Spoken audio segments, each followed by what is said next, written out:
Assalamualaikum warahmatullahi wabarakatuh. Hai, kembali lagi bersama aku Elisa di segmen Ranah Kisah.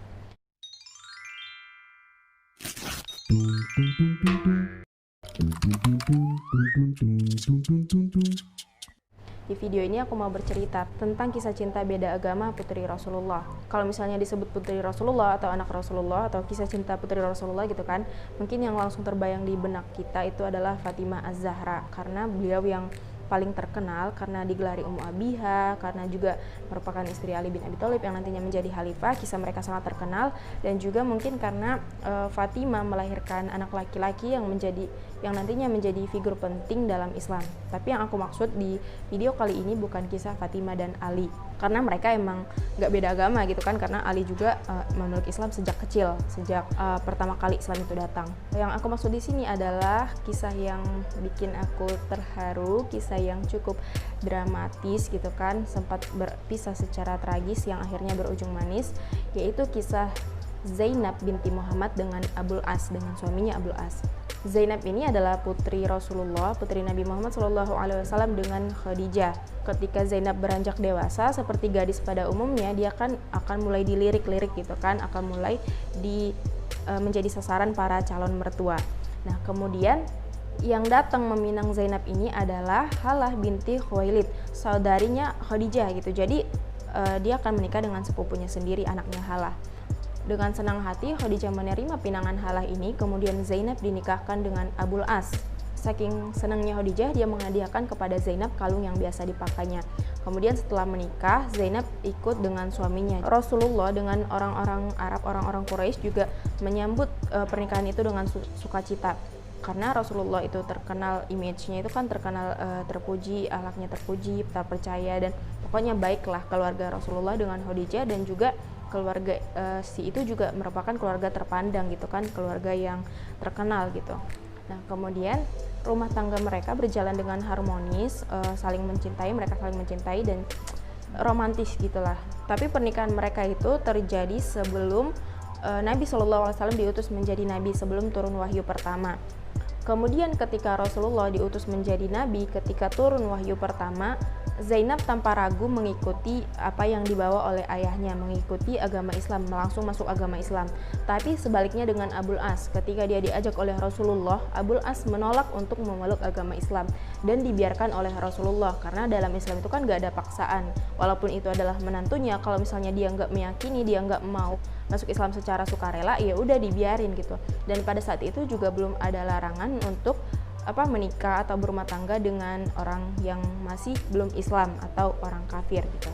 Tapi kemudian gejolak antara orang-orang Islam dengan orang Quraisy semakin panas, konflik di antara mereka memanas, hingga akhirnya Rasulullah dan para sahabat hijrah ke Madinah. Sampai di tahun kedua Hijriah terjadilah perang Badar antara orang Quraisy dengan kaum muslimin. Si Abul As ini karena terikat kesukuan, jadi dia harus ikut berperang bersama orang Quraisy melawan pasukan mertuanya sendiri, Nabi Muhammad SAW dan para sahabat. Tentu ini menjadi hal yang berat, hal yang rumit buat si Zainab ketika ayahnya dan suaminya berperang gitu, berlawanan di medan perang, bertempur di medan perang.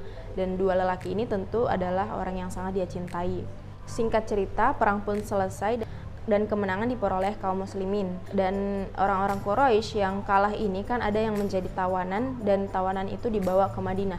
Salah satunya adalah Abul As. Abul As menjadi tawanan pada perang itu. Kemudian orang-orang Quraisy mengirim utusan mereka, tentu dengan sejumlah uang atau harta yang mereka gunakan untuk menebus para tawanan ini.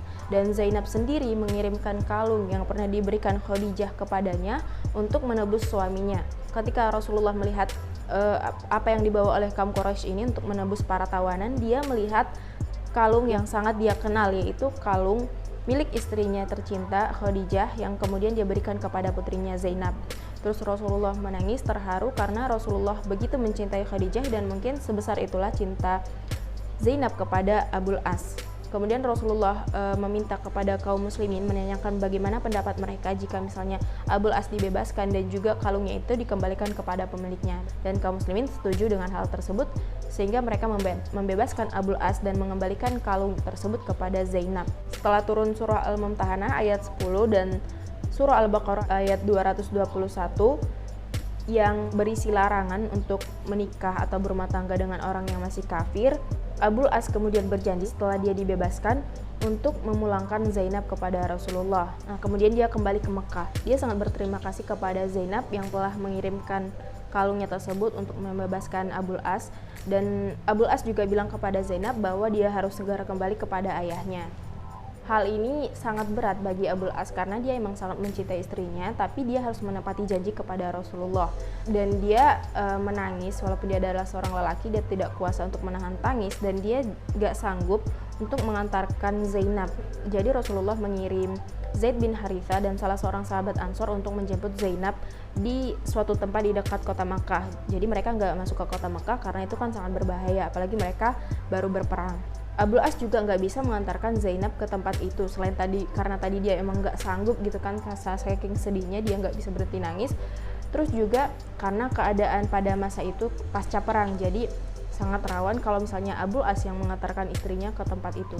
Kemudian Abul As meminta saudaranya Kinanah bin Robi untuk mengantarkan Zainab ke tempat yang dijanjikan akan dijemput oleh Zaid bin Haritha.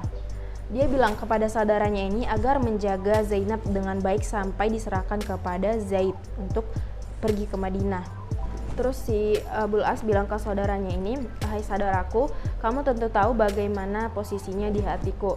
Aku tidak akan menggantikannya dengan wanita Quraisy manapun, dan aku sebenarnya nggak sanggup buat meninggalkan dia, buat berpisah dengan dia, tapi ya emang ini yang harus terjadi gitu. Temanilah dia sampai ke tempat utusan Muhammad menunggu, dan jagalah ia selama di perjalanan, bahkan sampai dengan anak panahmu yang terakhir." Kelihatan banget kalau Abul As ini masih dan sangat mencintai istrinya Zainab. Kemudian Kinanah ini mengantarkan Zainab ke tempat yang sudah tempat mereka janjian gitu kan dengan Zaid. Dia mengantarkan Zainab di sekedup, jadi kayak tandu gitu yang ditarik oleh unta. Kemudian dia tuntun sampai ke tempat tersebut. Nah, berita ini terdengar oleh orang-orang Quraisy karena di siang hari gitu kan, orang-orang ada yang lihat, terus kemudian berita itu tersebar dan orang-orang Quraisy menyusul Zainab bersama Kinanah. Orang yang pertama kali bisa menyusul mereka itu namanya Hubar bin Al-Aswad dan Nafi bin Abul Qais Al-Fahri. Nah, kedua orang ini menakut-nakuti Zainab dengan tombaknya agar mereka segera kembali ke Mekah. Nah, kemudian Kinanah nggak tinggal diam, dia ambil anak panahnya, kemudian dia mengancam orang-orang tersebut. Dia bilang, "Tidak ada seorang pun yang mendekati kami kecuali aku tancapkan anak panah kepadanya," kata Kinanah dengan tegas terhadap orang-orang itu. Jadi kalau misalnya ada yang berani mendekati mereka, ada yang berani macam-macam, akan dipanah sama Kinanah. Kemudian orang itu diam sampai akhirnya datang Abu Sufyan, pembesar Quraisy dan rombongannya. Kemudian Abu Sufyan mengajak Kinanah untuk berbicara. Dia meminta Kinanah untuk meletakkan anak panahnya. Kemudian Abu Sufyan bilang, "Hai anak muda," gitu kan. Sebenarnya nggak masalah kalau misalnya Zainab atau putri Muhammad ini mau dipulangkan ke ayahnya, mau diantarin ke Madinah. Tapi yang jadi masalah itu kamu melakukannya di siang hari gitu, disaksikan oleh orang-orang. Padahal kita baru kalah berperang, dan ini tuh kayak menunjukkan kelemahan dan kehinaan kita gitu. Kayak mereka kesannya jadi mereka kayak takut kepada Nabi Muhammad, sehingga setelah mereka kalah perang, Putri Muhammad langsung dianterin gitu kan, kayak kesannya kayak mereka takut gitu. Kemudian Abu Sufyan memerintahkan Kinanah untuk kembali. Setelah keadaan lebih tenang, barulah Kinanah mengantarkan Zainab di malam hari. Kemudian dia serahkan Zainab kepada Zaid dan seorang sahabat Ansor itu, baru dia kembali ke Mekah. Akhirnya berpisahlah suami istri itu, Zainab dengan Abul As, yang sebenarnya mereka masih saling mencintai dan belum ada kata cerai di antara mereka. Kemudian mereka menjalani hidupnya masing-masing, Zainab di Madinah sedangkan Abul As di Mekah. Tapi Zainab itu sejak perpisahan itu dia tuh kayak murung gitu. Dia tuh kayak teringat terus gitu kan. Begitu juga dengan Abul As. Sampai pada suatu hari sebelum Fathu Makkah atau sebelum penaklukan Makkah, Abul As keluar dari Mekah menuju Syam untuk berdagang, dan orang-orang Quraisy juga mempercayakan dagangan mereka kepada Abul As. Kemudian setelah Abul As balik dari Syam, di tengah jalan karena satu dan lain hal, dia dicegat oleh pasukan Islam dan hartanya itu disita atau menjadi harta rampasan. Namanya kalau nggak salah fai. Kemudian Abul As tentu nggak bisa pulang dengan tangan kosong karena dia udah diamanahkan harta orang-orang Quraisy dan harta itu kemudian udah disita, jadi dia nggak bisa pulang. Kemudian dia mikir-mikir, sampai akhirnya dia menemukan solusi untuk meminta perlindungan kepada Zainab. Jadi ada yang namanya jaminan keamanan atau perlindungan. Kalau misalnya orang tersebut, orang di wilayah itu melindungi si pendatang ini, orang ini, maka tidak ada yang boleh ngapa-ngapain dia, tidak ada boleh menyakiti dia atau mengganggu dia. Kemudian ya Zainab karena dia masih mencintai suaminya, akhirnya dia memberikan jaminan keamanan itu. Dia pergi ke Masjid Nabawi di mana Rasulullah dan para sahabat mau melaksanakan sholat. Terus Zainab bilang, ini ada bersamaku seorang lelaki yang datang dari Mekah, namanya Abul As, dan aku memberi perlindungan kepada dia, kata Zainab. Kemudian setelah Rasulullah selesai sholat, Rasulullah bilang untuk memastikan kepada para sahabat, apakah kalian juga mendengar apa yang aku dengar barusan, kata Rasulullah. Kemudian para sahabat ini mengiyakan. Terus Zainab bilang lagi, saya berharap, saya memohon harta yang udah disita dari Abul As ini agar segera dikembalikan, kata Zainab. Kemudian Rasulullah bilang, kalau yang kedua ini aku serahkan kepada kalian, karena faid itu adalah hak kalian kalau misalnya kalian mau ambil. Tapi kalau misalnya kalian mau kembalikan, itu lebih bagus dan aku lebih menyukai itu, kata Rasulullah. Kemudian kaum muslimin ini, para sahabat ini sepakat untuk mengembalikan harta Abul As tersebut. Dan orang-orang ini yang ada di antara mereka yang bersimpati kepada Abul As, terus mereka ngajak Abul As untuk memeluk agama Islam. Terus Abul As dengan tegas dan dengan wibawanya dia bilang, sungguh buruk awal keislamanku jika aku mengkhianati kaumku. Kemudian ya udah gitu kan, dibiarin, orang-orang cuma ngajak, kalau misalnya dia nggak mau ya udah dibiarin, la ikrah fiddin, nggak ada paksaan dalam memeluk agama Islam. Nah kemudian dia kembali ke Mekah dan dia menyerahkan modal dan keuntungan para orang-orang Quraisy yang udah dititipin ke dia. Kemudian dia bertanya untuk memastikan apakah masih ada hak mereka yang masih di dia, masih ada di Abul As. Kemudian mereka mengatakan sudah tidak ada. Mereka memujinya karena dia tuh amanah dan terpercaya. Terus Abul As bilang bahwa dia ingin masuk Islam dan dia ingin pergi ke Madinah. Di saat itu juga dia mengucapkan 2 kalimat syahadat bahwa dia bersaksi tidak ada Tuhan selain Allah dan Muhammad itu adalah utusan Allah. Terus dia bilang ke orang-orang ini, ke kaumnya, sebenarnya nggak ada yang menghalangi dia buat memeluk agama Islam ketika dia berada di Madinah dan ketika dia berada di hadapan Rasulullah, kecuali karena dia takut menjadi pengkhianat bagi kaumnya. Jadi kan kalau misalnya dia masuk Islam di sana, harta itu menjadi haknya, semacam harta fai namanya, dan dia tidak mau melakukan hal tersebut karena dia takut, dia khawatir dicap sebagai pengkhianat oleh kaumnya. Jadi dia serahkan dulu harta orang-orang itu yang dititipkan kepadanya, dan dia ingin masuk Islam tanpa beban, tanpa rasa bersalah gitu. Kemudian dia berangkat ke Madinah dan Nabi SAW sangat senang gitu kan, bersuka cita menyambut kedatangan dan keislaman Abul As. Kemudian Abul As dan Zainab dipersatukan kembali setelah sempat berpisah selama beberapa tahun. Tapi tidak lama setelah mereka bersatu, karena Allah sayang kepada Zainab, akhirnya Zainab dipanggil oleh Allah Subhanahu wa taala. Dia mengembuskan nafas terakhir dan menemui ajalnya. Ada beberapa pelajaran yang dapat kita ambil dari kisah Zainab dengan Abul As ini.